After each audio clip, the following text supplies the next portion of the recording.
International hockey stadium Mohali में दूसरे quarter की शुरुआत और कमेंट्री बॉक्स में एक परिवर्तन। अजय मेहरा की जगह अब अंजुम चोपड़ा। अंजुम, चौथे लगातार मैच में खालसा वॉरियर्स ने एक लीड जरूर कंसीड की है पहले क्वार्टर के बाद, लेकिन पिछले तीनों मैचेस में वो जीते थे। तो आज अगर उसी को बरकरार रखना है तो स्टॉप लाइन को फिर से अपना जलवा बिखेरना पड़ेगा।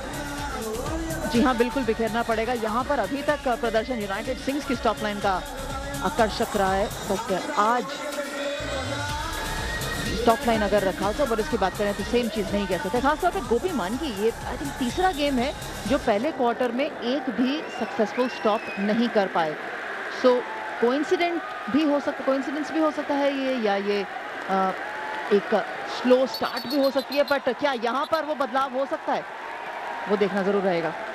यहाँ पे चोट लगी है खिलाड़ी को। बलजीत को जिस तरीके से मरोड़ दिया था नरपिंदर ने, उसके फलस्वरूप बहुत चोटिल महसूस कर रहे हैं। सो रिप्ले में देखना पड़ेगा। पॉइंट भले ही खालसा वॉरियर्स के पक्ष में यहाँ पे जाए, लेकिन देखिए घुटने पे लगी है बहुत ही जोर से, क्योंकि पीछे से प्रहार हुआ था और आसान नहीं होता है जब आप पीछे से प्रहार करते हैं। नरपिंदर थे वहां पर स्टॉपर। ये देखिए जैसे ही उन्होंने चाफा लगाया और साथ ही एक अड़ंगी दी, लेफ्ट पांव का जो घुटना था वो एकदम मुड़ गया। मुझे लगता है कि जरूर जोर से चोट लगी होगी। सिर्फ ये देखना है कि ज्यादा जोर से चोट ना लगी हो, और अगर हो तो कम से कम थोड़ा बर्फ लगाने के बाद ठीक हो जाए। कप्तान संदीप नंगलांबिया ज्यादा खुश नहीं है ऑफिशियल्स के साथ बात करते हुए फिलहाल, और बिल्कुल मेडिकल डेस्क के पास पहुंच चुके हैं बलजीत बीता।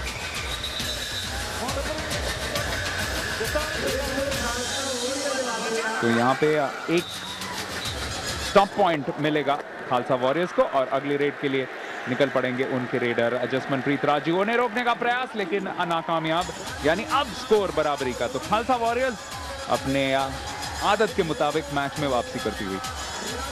एब्सोल्युटली, ये तो सभी जानते हैं और खालसा वॉरियर्स की टीम को भी मालूम है कि वो वापसी कर सकता है। पर यहाँ पर देखिए तो बहुत जोर से चोट लगती है। नरपिंदर गए जरूर हैं देखने के लिए कि कितनी जोर से उनको खराब चोट लगी या वो कैसे हैं, which is a good thing, but मुझे लगता है कि बहुत जोर से खराब तरीके से चोट लगी है।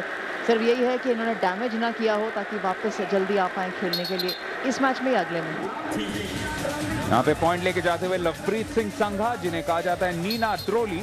और आपको बता दें कि सबके नाम होते हैं, एक ऑफिशियल नेम साथ साथ कबड्डी नेम। कबड्डी ही पूरी तरह से यहाँ पे समा छाया हुआ है, और हमें एक खबर आ रही है कि मसल पुल हुआ है बलजीत को। इसी वजह से वो हालांकि चैलेंज के वक्त भी और एग्रीवेट हो गया हो, लेकिन शायद जिस तरीके से वो बेंड करके बचने की कोशिश कर रहे थे उससे खिंचाव आ गया हो। खिंचाव इनफैक्ट दो जगह आ सकता है, जो घुटने पर भी और पीठ पर भी। तो ये जरूर देखना होगा कि कहाँ खिंचाव आया है। और यहाँ खिंचाव का आता हुआ कप्तान संदीप नंगलांबिया पर भी, ये भी झुक के खड़े हैं और अपने घुटनों को थोड़ा सा रब कर रहे हैं, सेटल डाउन कर रहे हैं मसल को, क्योंकि ये भी चोट से निकल कर आए हैं। सो 100% हो या 99% हो, वापस चोटिल नहीं होना चाहते। लेकिन एक और सक्सेसफुल स्टॉप इसी बीच कर चुके हैं, यानी अपना काम कर गए हैं संदीप नंगलांबिया। बेहतरीन उनका प्रयास, और जिस तरह से जग्गा को उन्होंने रोका। अब गगन नागरा एक और पॉइंट लेके फिर से एक 3 अंकों की बढ़त बना लेंगे यूनाइटेड सिंग्स के लिए। बढ़िया प्रदर्शन अभी तक खालसा वॉरियर्स के विरुद्ध यूनाइटेड सिंग्स का, लेकिन कंसिस्टेंसी मेंटेन करनी होगी।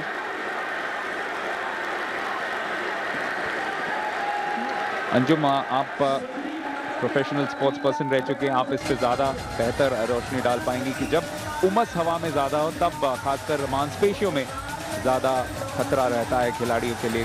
किसी भी वक्त डिहाइड्रेशन होने का खतरा ज़रूर रहता है। जी हाँ, बिल्कुल रहता है, और चोटिल होने के भी जो चांसेस रहते हैं वो ज़्यादा रहते हैं, क्योंकि आप उस पर वापस ज़रूर आएंगे। पर यहाँ पर एक स्ट्रॉन्ग टैकल था, पर वापस नवप्रीत निकल कर आ गए। ज़्यादा नुकसान नहीं हुआ यूनाइटेड सिंग्स को। पर हाँ, वापस आते हुए आपके सवाल पे, और इस मौसम के अंदर आपको ज़्यादा जल्दी वार्म अप भी हो जाते हैं, और जो पसीना निकलता है शरीर पर से वो ज़्यादा निकलता है, तो उसको वापस एवरेज आउट करने के लिए, क्योंकि पसीना और पानी, नमक सब निकलता है, तो इसीलिए आपको पानी वापस अपने शरीर में ज़रूर उसी मात्रा में या कम से कम थोड़ी थोड़ी मात्रा में डालते रहना पड़ता है, ताकि आपको खिंचाव ना महसूस हो आपकी मांसपेशियों में और आप थके बिना, क्योंकि water is the biggest source of energy for any sports person, specially in such a weather. फिलहाल एक और अंक मिलता हुआ खालसा वॉरियर्स को, लेकिन फिर भी 2 अंकों की बढ़त, जिसे 3 अंकों का यहाँ पे बना सकते हैं लवप्रीत संघा। उनके और दूसरे जो रेडर आए हैं नवप्रीत, उनके आने से रेड लाइन जरूर थोड़ी सी मजबूत हुई है, लेकिन आज जो सबसे बड़ा फर्क पड़ा है वो है कि संदीप नांगलांबिया ने 3 सक्सेसफुल स्टॉप्स किए हैं। पिछले मैच से एक ज्यादा अब तक कर चुके हैं और मैच के सिर्फ 13 ही मिनट यहाँ पे हुए हैं। सतनाम सत्तू हीरो थे पिछले मैच में खालसा वॉरियर्स के लिए, इस बार भी अच्छी मेहनत की, लेकिन 28 सेकंड में वापस पहुंच ही गए लवप्रीत।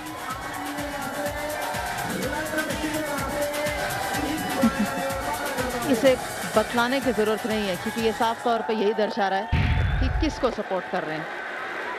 इस अंक पे पूरी कोशिश करी सत्तू ने रोकने की, बट बहुत बढ़िया तरीके से लवप्रीत निकल के गए। यहाँ पे डबल टच मिला है, इसी वजह से एक और अंक मिलेगा जसमनप्रीत राजू को।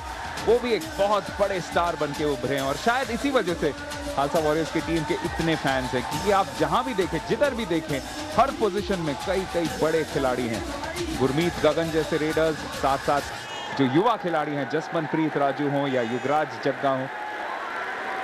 और इसी वजह से है डिवाइन, क्योंकि जो फिटनेस लेवल्स है इन खिलाड़ियों का, आप इनकी फिजिक देखिए, आप इनकी स्ट्रेंथ और स्पीड देखिए खालसा वॉरियर्स की, साफ तौर पे नजर आएगा कि सिर्फ फिट ही नहीं है, बहुत चुस्त भी हैं।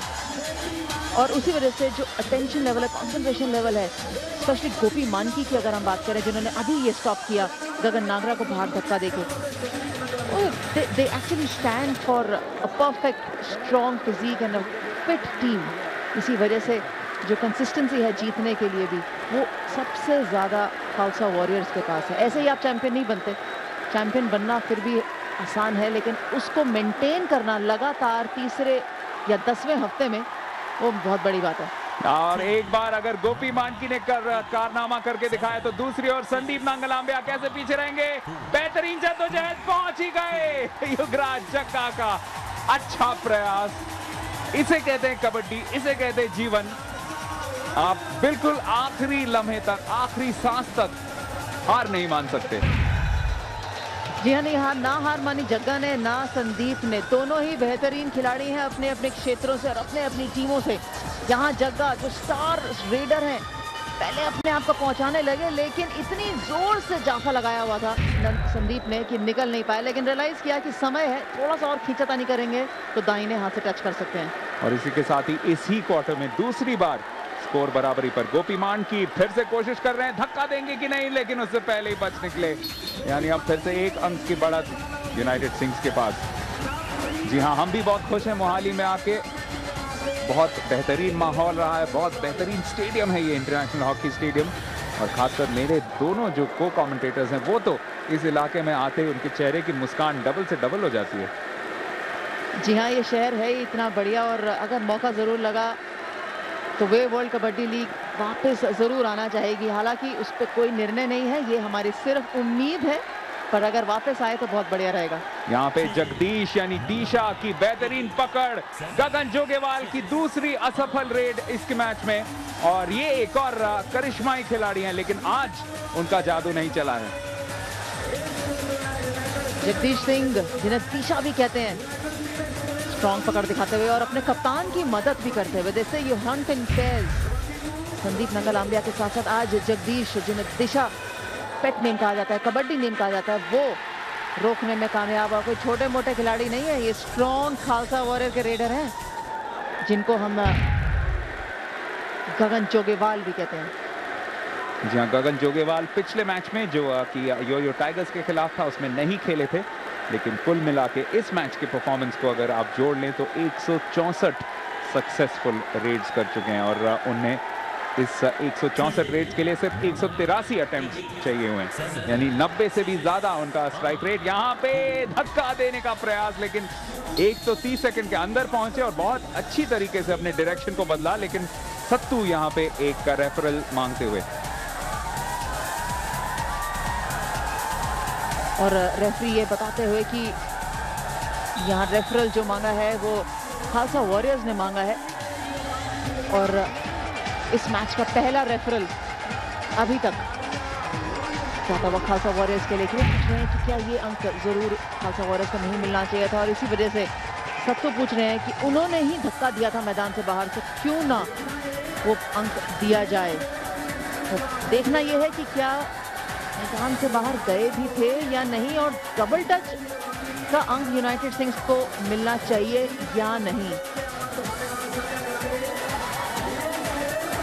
या शायद ये सवाल है कि इस वक्त फुट फॉल्ट तो ना हो गया हो, लेकिन जस्ट इस एंगल से कहना काफी मुश्किल है, लेकिन बिल्कुल लाइव देखते हुए ऐसा नहीं लगा था कि फुट फॉल्ट हुआ हो।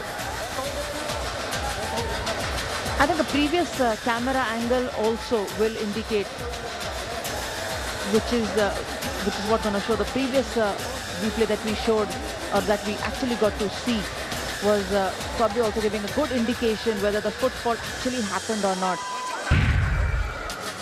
आपको नियम कानून के हिसाब से बता दें कि अगर उनका फुट कोई भी फुट दायां या बायां बैक लाइन या साइड लाइन के बाहर चले जाए तो अंक स्टॉपिंग टीम को मिलेगा, लेकिन यहाँ पे फिर से देखते हुए कहना बहुत ही मुश्किल है। इस एंगल से ऐसा लग रहा है कि सेफ है। मुझे फिर भी लगता है कि जो टो है वो अंदर है और सिंस रनिंग पोजीशन में है तो एडी जो है वो मैदान के बाहर जाए वो कहना थोड़ा मुश्किल है, बिकॉज जब आप भाग रहे होते हैं तो जरूर अंदर रहता है पैर, बट कहीं ना कहीं लगा होगा कि वो सही निर्णय नहीं था, इसी वजह से दिया गया खालसा वॉरियर्स को। जी हाँ, सत्तू के लिए इस मैच में पहला स्टॉप और कितना कारगर साबित हो सकता है ये स्टॉप, क्योंकि फिलहाल एक और पॉइंट मिलेगा मनजोत को और फिर से बराबरी पर ये दूसरा quarter Anjum. Cat and mouse game going on. एक वक्त खालसा वॉरियर्स वापस आ जाती है, फिर यूनाइटेड सिंह बाहर निकल लेते हैं। यही रोमांच है इस मैच का और दो ऐसी टीमें जिनकी अगेन स्टॉप लाइन बहुत बढ़िया है, चाहे गोपी मानकी और सत्तू इधर वॉरियर्स की तरफ से हो या संदीप नंगल आम्बिया और जगदीश दूसरी तरफ से हो, दोनों की स्टॉप लाइन बहुत बढ़िया करामा दिखा रही हैं और उसी वजह से जो स्कोर लाइन है बार बार अपने हाफ बदल रही है। यहाँ पे फिर से गगन नागरा और उनके सामने गोपी मानकी धक्का दिया था, लेकिन गगन नागरा अपने शक्ति का अच्छा प्रयोग किया और उसके बाद फुर्ती के साथ जिस तरीके से पाले से निकले, बड़ी आसानी से पॉइंट मुकम्मल करते हुए। अभी तक सिर्फ एक स्टॉप सक्सेसफुल किया है यहाँ पे गोपी मानकी ने और एक ही किया है लखा ने। हम जरूर चाहेंगे कि और ज्यादा बढ़ोतरी कर पाए, बट इसी बीच एक और रेड की शुरुआत और मुकम्मल भी। संदीप नंगल आम्बिया थोड़े से थकावट में नजर आए, बैठे हुए हैं, जानते हैं कि अच्छा एफर्ट शुरुआत जरूर करती है उस एफर्ट की, लेकिन कंसिस्टेंटली बढ़िया मेंटेन नहीं कर पा रहे यहाँ पर। हर उम्र के फैंस खालसा वॉरियर्स के और खासकर वेव वर्ल्ड कबड्डी लीग के बेहतरीन एक पहल, बेहतरीन एक सोच, जिसके लिए शुक्रगुजार हैं हम डेप्यूटी चीफ मिनिस्टर पंजाब के सुखबीर सिंह बादल, जो साथ साथ चेयरमैन भी हैं वेव वर्ल्ड कबड्डी लीग के, उनके कमिश्नर जिन्होंने उनके साथ साथ पंजाब में स्पोर्ट्स को बहुत बढ़ावा दिया है, सरदार प्रगट सिंह, और हमारे बेहतरीन स्पॉन्सर्स वेव और सोनालिका ट्रैक्टर्स। उन्हीं की वजह से ये बेहतरीन लम्हे आपको दिख रहे हैं और इतना मजा आ रहा है इंटरनेशनल हॉकी स्टेडियम मोहाली में। आज सुपर संडे, पहला ऐसा दिन जिसमें 3 मैच खेले गए हैं। जी हाँ, और ये तीसरा मुकाबला इस समय अंतर्राष्ट्रीय हॉकी स्टेडियम में चलता हुआ। जग्गा एक और अंक लेके जाते हुए अपनी टीम के लिए वापस, और फिर से कप्तान संदीप नंगल आम्बिया यूनाइटेड सिंह के नाखुश।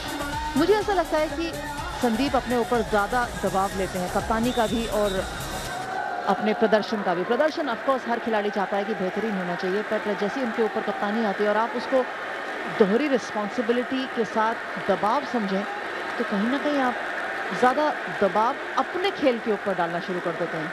2-3 मैचेस से जब उनको देखा जा रहा है तो ये मुझे लगता है कि वो ज़्यादा प्रेशर ले रहे हैं अपने ऊपर। यहाँ पे फिर से उन्हीं 2 खिलाड़ियों के बीच में मुकाबला जिनके बीच में पिछली बार भी हुआ था, इस बार बच निकले और आखिरकार पॉइंट भी जीता लवप्रीत ने, लेकिन सत्तू फिर से टूट पड़े थे उनके ऊपर। और देखिए जितनी भी जद्दोजहद हुई थी उसके फलस्वरूप जो स्ट्रैपिंग पहनी हुई है वो भी थोड़ा सा उनके हाथ से निकल चुका है।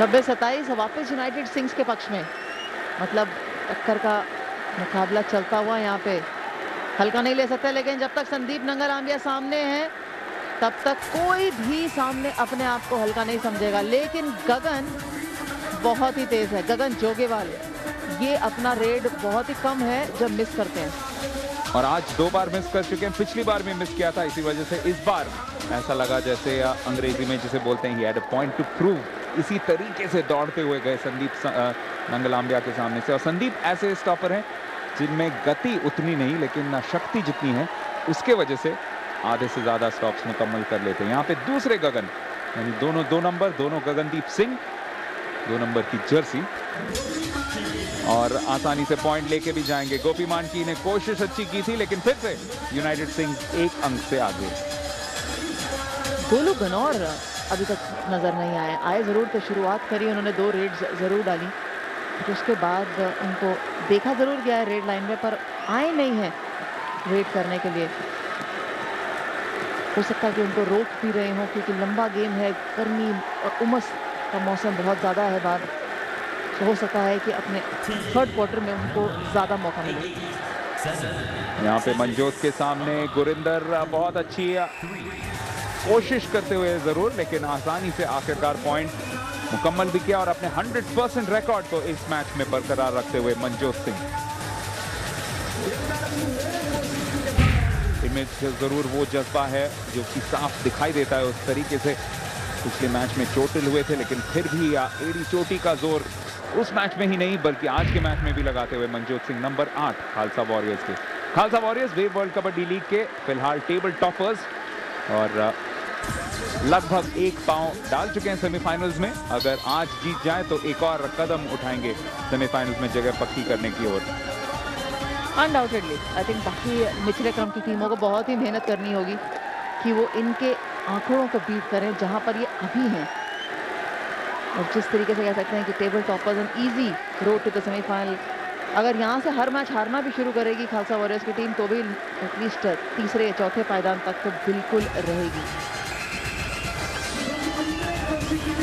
और अब तक अविजित 3 है, क्या आज उस सिलसिले को तोड़ पाएगी यूनाइटेड सिंह की बेहतरीन टीम, जो हालांकि कई मैचेस में थोड़ा बहुत उनके परफॉर्मेंस में इनकंसिस्टेंसी दिखाई देती है, लेकिन जब अच्छा खेलते हैं तो बहुत बहुत अच्छे टीम्स को पछाड़ सकते हैं। बठिंडा में योयो टाइगर्स को हराया था 67-35 के स्कोर लाइन से, जो अभी तक वेव वर्ल्ड कबड्डी लीग में रिकॉर्ड है 32 अंकों के फासले से, यानी लगभग दोहरे उतने नंबर जितने कि उनकी ऑपोजिशन टीम ने बनाए थे।